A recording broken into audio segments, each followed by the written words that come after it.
2026 সালে এসে budget smartphone কেনাটা এখন অনেকটা চ্যালেঞ্জিং হয়ে দাঁড়িয়েছে। বিশেষ করে 12,000 টাকা বাজেটে আপনি কি সাধারণ কোনো স্মার্টফোন কিনবেন নাকি এমন কিছু যা হাতে নিলে মনে হবে প্রিমিয়াম কোনো ফ্ল্যাগশিপ। আজকের ভিডিওতে আমরা আকাশ কুসুম কোনো কথা বলবো না, বরং বর্তমান বাংলাদেশের মার্কেট থেকে ভাইরাল এবং ডিমান্ডিং তিনটি স্মার্টফোন নিয়ে কথা বলবো, যেগুলোর দাম আপনার হাতের নাগালে। চলুন শুরু করা যাক। আমাদের লিস্টের শুরুতে থাকছে Realme Note 50। যারা 12,000 টাকার নিচে একটি টেকসই এবং স্লিম ফোন খুঁজছেন তাদের জন্য এটি এখনো আলোচনার শীর্ষে। ফোনটিতে ব্যবহার করা হয়েছে 6.74 ইঞ্চিসের 19 হার্জ IPS LCD প্যানেল। এতে আছে ইউনিক T612 চিপসেট, যা দিয়ে আপনি দৈনন্দিন কাজগুলো বেশ স্মুথলি করতে পারবেন। ফোনের পেছনে আছে 13 মেগাপিক্সেলের মেইন ক্যামেরা এবং সামনে 5 মেগাপিক্সেলের সেলফি শুটার। 5000 mAh ব্যাটারির সাথে এতে থাকছে 10 ওয়াটের চার্জিং সাপোর্ট। এর বিশেষত্ব হলো এর IP54 রেটিং, যা ফোনটিকে ধুলাবালি ও সামান্য জল থেকে সুরক্ষা দেয়। যারা বাজেট একটু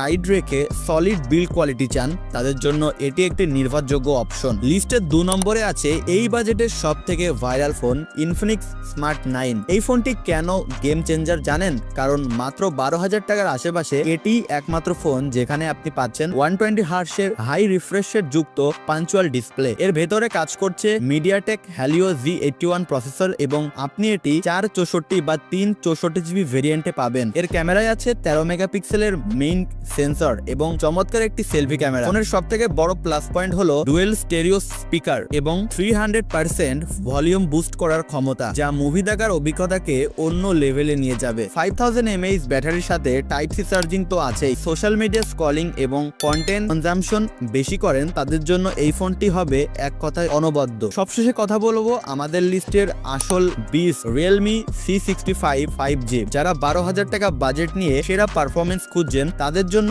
এটি হবে বেস্ট ডিল, কারণ এটি একটি ফিউচার প্রুফ 5G ফোন। এতে ব্যবহার করা হয়েছে পাওয়ারফুল MediaTek Dimensity 6300 চিপসেট, যা 6 ন্যানোমিটার আর্কিটেকচারে তৈরি। এই ফোনেও আপনি পাচ্ছেন 120 হার্টজের সুপার স্মুথ পাঞ্চুয়াল ডিসপ্লে। এর ক্যামেরাতে আছে 50 মেগাপিক্সেলের AI সেন্সর, যা দিয়ে ইনডোর এবং ডে লাইটে বেশ ডিটেল ছবি তোলা সম্ভব। 5000 mAh এর বিশাল ব্যাটারির সাথে আছে 15 ওয়াটের fast charging support. 5G connectivity, 120 hertz refresh rate আর সলিড পারফরমেন্সের এমন প্যাকেজ এই প্রাইস রেঞ্জে খুঁজে পাওয়া প্রায় অসম্ভব। তো এই ছিল 12,000 টাকার মধ্যে 2026 সালের সেরা 3টি স্মার্টফোন। আপনি যদি টেকসই ফোন চান তবে Realme Note 50, স্মুথ ডিসপ্লের জন্য Infinix Smart 9 আর সেরা 5G পারফরমেন্সের জন্য Realme C65 5G বেছে নিতে পারেন। এই তিনটির মধ্যে আপনার পছন্দের ফোন কোনটি কমেন্টে ঝটপট জানিয়ে দিন। ভিডিওটি ভালো লাগলে লাইক দিন এবং এই বাজেটের আরো আপডেট পেতে সাবস্ক্রাইব করে সাথে থাকুন। দেখা হচ্ছে পরবর্তী ভিডিওতে। ভালো থাকবেন,